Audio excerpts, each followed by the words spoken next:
Hey everyone, welcome back to the channel. My name is Christina. I'm a naturopath, herbalist, life coach, as well as carnivore.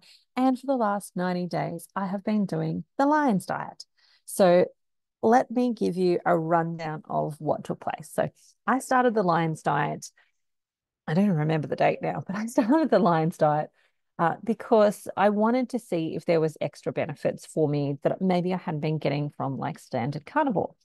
And so from that perspective, I went, let's just give it a try. And I went back and forth on my decision about whether to do it or not, because I was, concerned about, how am I going to go without butter? Because I had been using butter as a bit of a tool in regards to getting my fat up. How am I going to go without the variety? And how am I going to be able to stick to it, etc. So I gave myself what I would call a quest. And so a quest for me is essentially, it's a little bit different to a challenge because the challenge is like, I'm going to do it. But a quest is, I want to discover stuff about myself on this journey. So it's less about forcing and more about learning and being curious about like what might happen. Let's do some exploration and actually find out. So it kind of takes the pressure off of it. And it takes away some of that like pass or fail type of ethos that we might have when we do like a challenge, or we might do something that comes with that term challenge.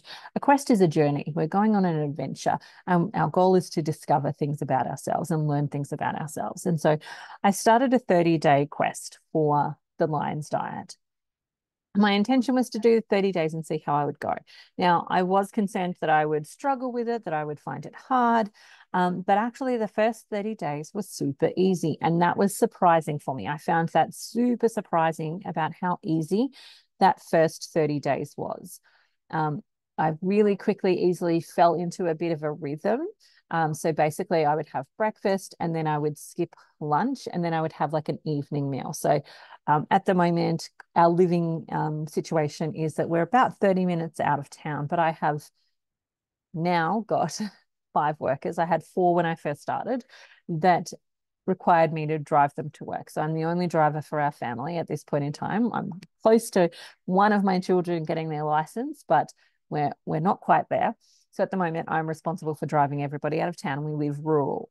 And so we're in an off-grid property. So this is why sometimes I'm in the library doing work, and sometimes I might be in my car because the internet is not super stable out where we live.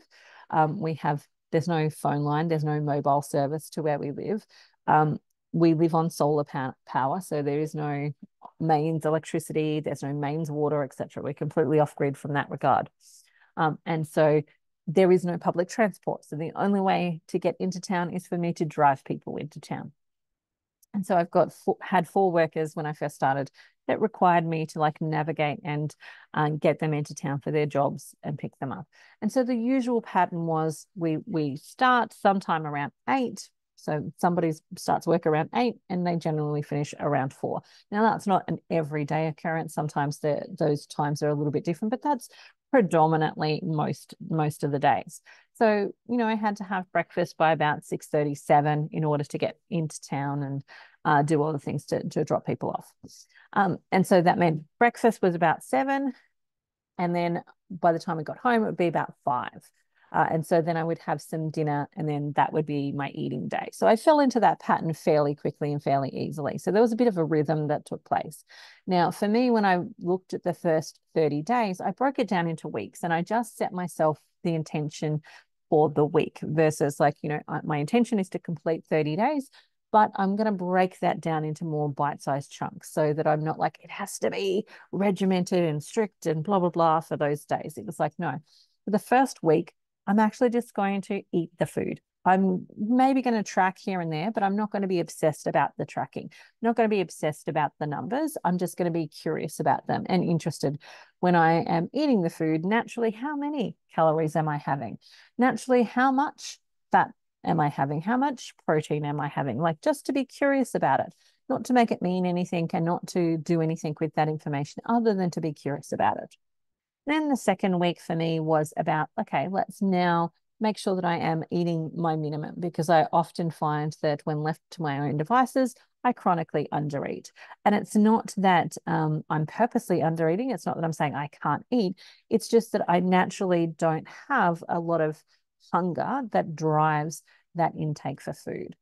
And so I do naturally fall into an under eating sort of space when it comes to just leaving myself to my own devices.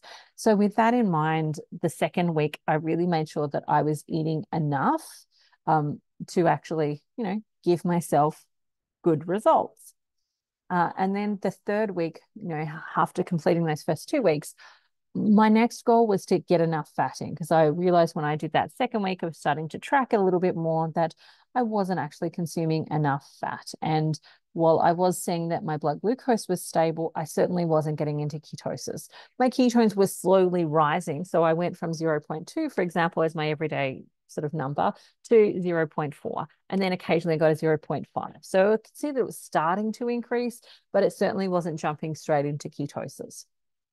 And so that third week, I went to the butcher and I asked them if they had any fat. They gave me a 3 kilo bag of fat for free, which I was super happy about. And then I just chopped that fat into little cubes. And then I would fry the fat with my steak. And then I would make sure I also had the liquid fat as mixed with some bone broth to make a bit of a gravy. Now, there's a little short video on my YouTube in the short section on how I did that. And so I then added that to my protocol every day where I was adding in extra fat. And that for me saw me do a big jump. It saw me go from like that 0.5 or the 0.4 in ketones to now I was waking up in ketosis. So what I was finding was that I was maybe getting into ketosis by the evening prior to that, but I wanted to stay in ketosis. I wanted to be in ketosis when I woke up and stay in ketosis for the day. And so what I was finding was when I added that extra fat, I suddenly got in ketosis and I stayed in ketosis. And so that worked really well for me. Then the fourth week, I continued to do that. So I was just continuing to do what was already working for me in that fourth week. And so at the end of the fourth week and at the completion of that first 30 days, I was like, I'm actually getting really great results. And I don't want to stop getting these results. And so I thought I would do another 30, 60 days. I went, okay, well, I've done a 30 days. What if I now jump to a 90 days and see how I go? And so I then did the plunge and I went, yep, let's go for 90 days and actually, continue the quest and observe and see what happens. So the next 30 days was really good. I do need to go back section, which is that in the last week, so week 4 was when I started to receive a little bit of heart palpitations, particularly in the evening, not so much in the morning, but just in the evening. I would get some heart palpitations. And I knew that was probably an electrolyte imbalance because getting into ketosis and my blood glucose going down means that like any electrolytes that my body was holding onto with that extra glucose that was circulating was now going. And so I knew that was likely to be the cause, but I didn't want to do anything about it. I didn't want to add in electrolytes, for example, until I'd completed that first 30 days. So that's a really common thing that happens for a lot of people, especially if they're like me who have not been able to get in ketosis and then they're suddenly jumping into ketosis. That's really normal sort of thing to actually happen. And I would, if they were a client, suggest to them that they take some electrolytes. But I purposely didn't want to because I don't really love the taste of salty water. So I really wanted to try and test out some local electrolytes that we have, which is like Sodii. So Sodii, Sodii is an Australian brand of electrolytes. And so I really wanted to test them out. They've got a lemon or a citrus one. Wanted to test, will that actually have an impact on my blood glucose? Will it change things like cravings? Will it do any of that type of stuff? And so I wanted to complete the first 30 days before I brought that in. And so I can happily say that it did not impact my blood glucose. It didn't impact cravings. It didn't do any of those things. So for me personally, I found it was no problem. And it just gave me that level of something different, some satisfaction. And it wasn't the salty seawater. So there are some other good electrolytes around, right? Ancient Lakes is another one that I use, but it does taste like salty seawater. And I just was not in the vibe of wanting to have that. And so this one worked really well for me. And, within like a day of starting it, the heart palpitations stopped. There was no problems there. And that completely went away. So the second 30 days was pretty much set and forget. I just did what I did the previous 30 days in the sense of like made sure that I had fat, did all of those great things. Now, the last 30 days for me actually was a little bit more difficult. So the first 2 weeks of the last 30 days, no problems. Same old, going great guns. But a couple of things happened, one of which was my husband also got a job. So then I had a fifth person that I needed to drive around, which then complicated my schedule a little bit more because I'm up at 6. I'm usually in bed by like 7, 8:30, right? That's usually me. I'm an early to bed type of person. I'm usually up at 6, but I'm probably awake by 5. And so that's usually my sort of sleep pattern when I'm allowed to just do things the way that works for me. And so his job, he doesn't often finish until 9. And so by the time I picked him up, because by the time he finishes at 9, but then he's got to do a handover to the next person that comes in and takes over. So that's going to take another 30 minutes. By the time we then get home, it's about 10. By the time I wind down after driving and being alert for driving, it's probably about 10:30, 11 by the time I'm really actually getting to sleep. So that added another little complication into my schedule that then made things just a little bit more difficult. Like that was one of them. The other is that our lease on the current place that we are living at finishes on the 2nd of December. So we've got to hand the house back on the 2nd of December. And we haven't found anywhere yet. I'm going to have a look at a place today. So fingers crossed for me.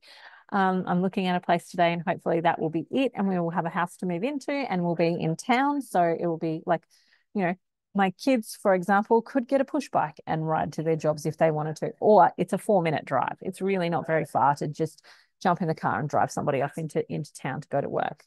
So that will dramatically change in the sense of like the stuff that complicates my schedule. So what I'm really saying is in this last 30 days, particularly the last 2 weeks, my stress levels have gone up. So the things that I've needed to think about from a stress perspective have gone up in the sense of like, where are we going to live? Are we moving back into tents? I've now got an extra person to add into my schedule. And because we're also moving, we haven't fallen into a rhythm because this job that my husband's got is only fairly new. And so we haven't like landed into a rhythm yet because, you know, he was doing primary care of the children in regards to homeschooling and so on. So now I have to take up some of that slack. And, you know, we're just in a like shaking the snow globe sort of situation where, you know, things are all up in the air. Like, you know, if we don't have a house to live in, what does Christmas look like? And what are we going to do? And all of this stuff. And so what I realized was that I was reaching my capacity from a stress perspective. Like I was reaching the place of overflow. Like, you know, prior to that, I was managing, everything was okay. I was good. I didn't have some of those emotional triggers that normally would be there. But in those last couple of weeks, the emotional triggers really came. And I found it really hard. Not that I didn't stick to it, but I was finding that it was much harder for me to stick to just simply because of the emotional triggers and the stresses that were coming as well, and the uncertainty and so on. And having something that was a bit more strict made things more complicated also because my normal pattern of like having breakfast and then having dinner was a little bit thrown out too, because I now have somebody that I've got to pick up much later in the evening and I might need to drop off like in the afternoon or somewhere else in the middle of the day. And so my pattern of preparing and organizing myself changed a little bit too. And I'm not a huge lover of like cold meats. Like I don't love a cold steak. It's not my favorite, and I honestly, in some ways, would rather just go without. Versus like I've cooked a fresh steak that's really delicious and nice, and I've got, you know, all the things that I need, etc., to actually enjoy it. And so what I was finding was that I was maybe fasting for a little bit longer than I normally would have, which would then make me like ravenously hungry. Because like that fast between breakfast and dinner was already at my sort of capacity where I was like, by the time I was getting ready to drive home, I was ready to eat. I was hungry and I was ready to eat. And so I'd get home and cook. But then when it got stretched out a little bit further, that made it harder. And didn't have necessarily the capacity to start to prepare earlier. Like I could have, for example, and I've done this when I've gone on a trip where I cooked, a really big steak. I chopped it up and then I put it into a thermos with broth that was warm, and I took it and I ate it whenever I was hungry for the day. I could have done that, but I didn't necessarily have the mental capacity with the other stresses in my life to consistently think ahead enough to be able to do those types of things. And so I wasn't preparing and wasn't organizing myself enough as well. So overall, my results have been fantastic. Like I have gotten into ketosis for the first time in forever. Like, for however long I've tracked ketones, and I've done it prior to carnivore. I've had periods of time where I've tracked ketones. I've never consistently managed to stay in ketosis where I absolutely did on Lion's diet, as long as I ate enough fat. And that was one of the learnings that I learned about myself when it came to Lion's diet, was that even on Lion's diet, if I didn't eat enough fat, my ketones would drop down. And so fat was absolutely imperative. But on Lion's, that was the longest I've ever stayed in ketosis. So that was something that I really learned about myself. The other part of it is like, this is a discussion that I'll have with my clients. Like I had a client session directly before this.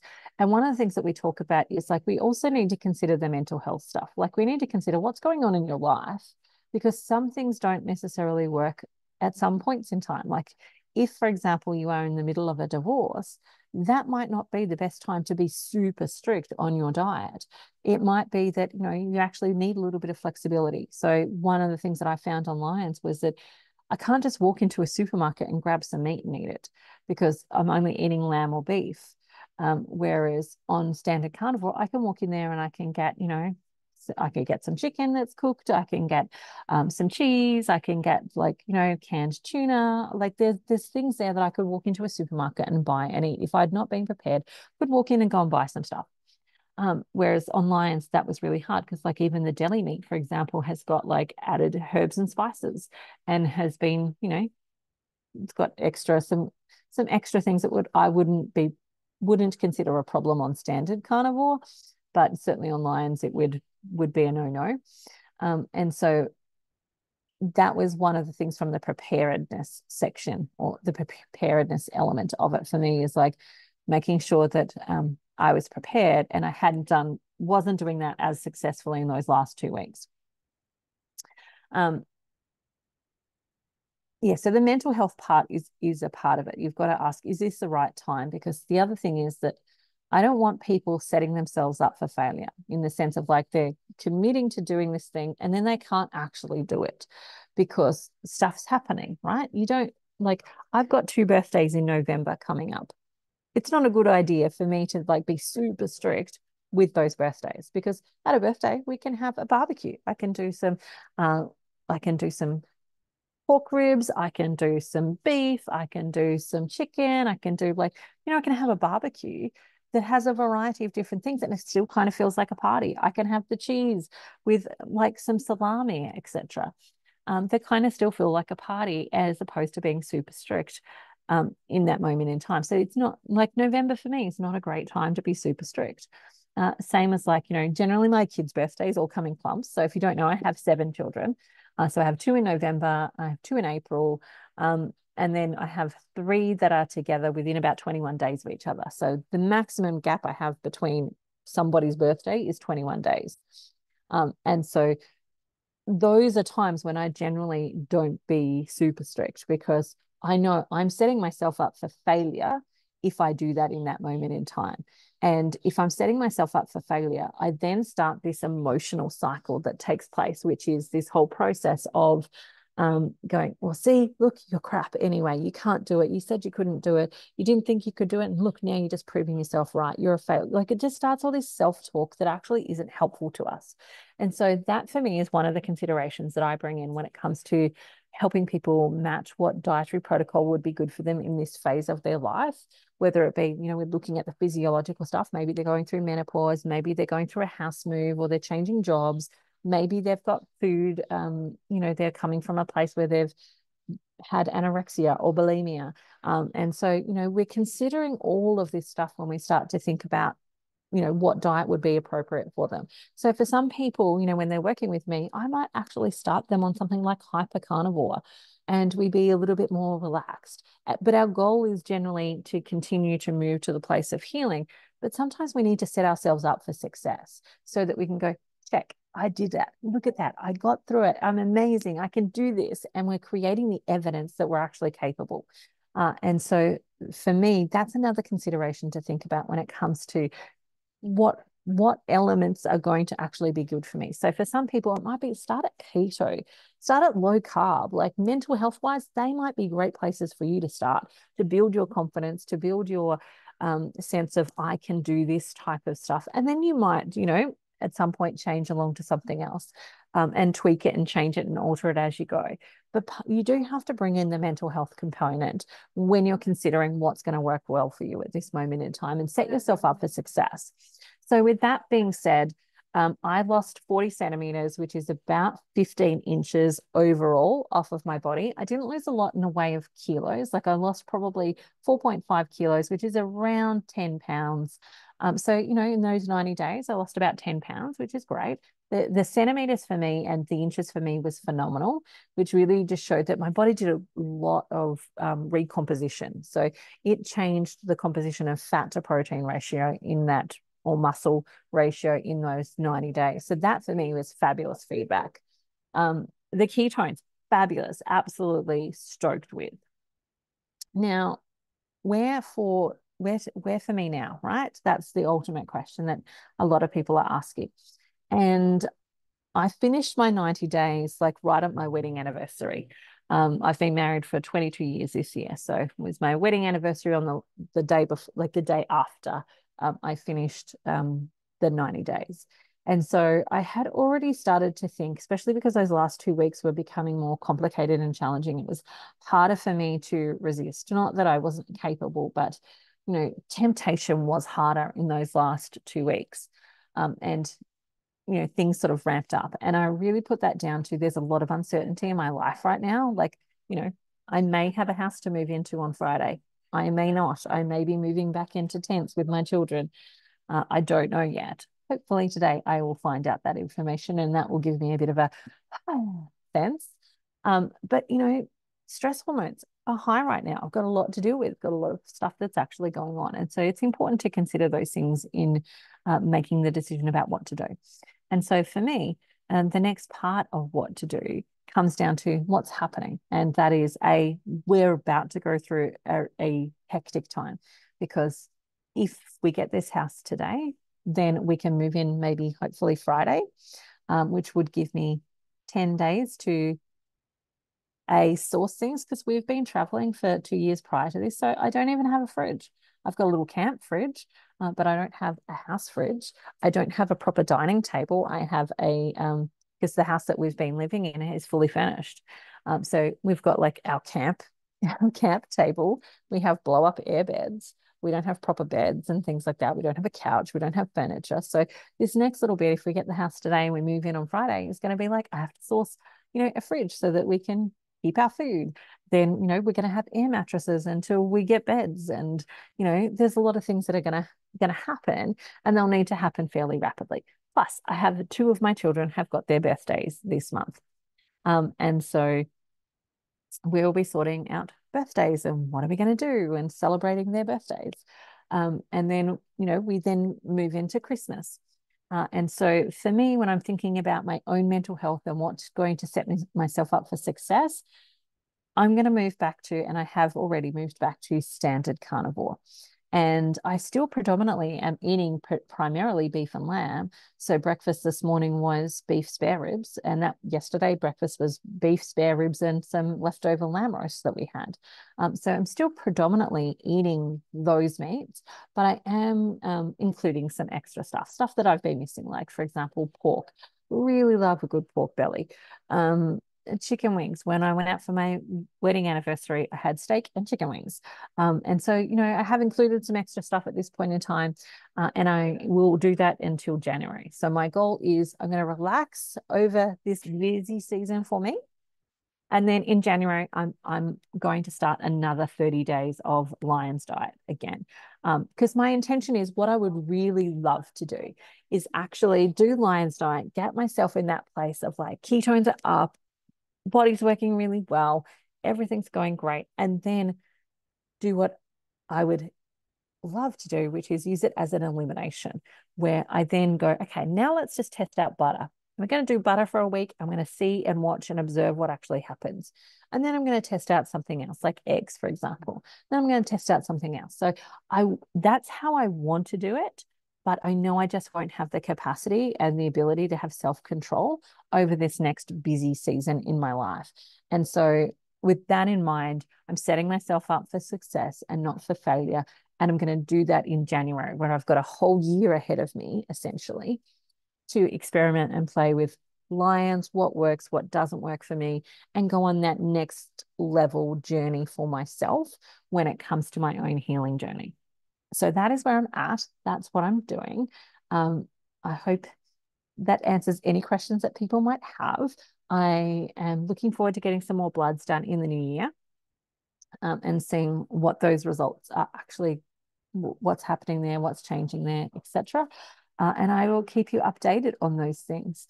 But that's it for me for now. Like, I've loved Lions. It has been hard in the last couple of weeks, but predominantly I think the stress and the activity of what's going on right now is the primary cause of that being a little bit harder. Not that Lions itself was hard, but just that you know, if I wasn't prepared, then I might have a whole day without food, which is okay for a one-off, but I was finding I was doing it most days. And then that's primarily not going to be good for my body. It's because I'm already a chronic undereater naturally if I just let myself do that. And yeah, it's easy for me to fall into that trap, which then leaves me like I'm hungry and I haven't got any food and so on. So I think the wise choice for me right now is just pull back into standard carnivore, get through Christmas, and then refresh with the Lions in January and go from there. So that is my goal. I'm definitely not leaving Lions behind. I'm absolutely coming back there, because I love the fact that Lions got me into keto and I don't have to eat sardines. Like, I know some people absolutely love their sardines. I am not a sardine lover. I will do what I need to do to support my body. I don't love sardines. And if there's another way around it, I'm going to take it.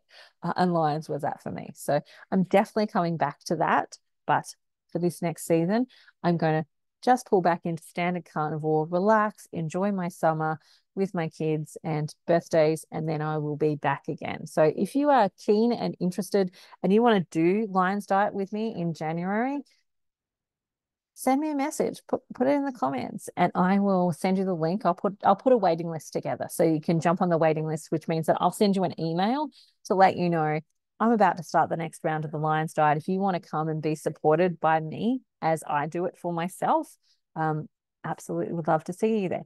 However, you can also just join my carnivore support group. And my carnivore support group, I can support you with Lions Diet. I can support you with standard carnivore in there any time of the week.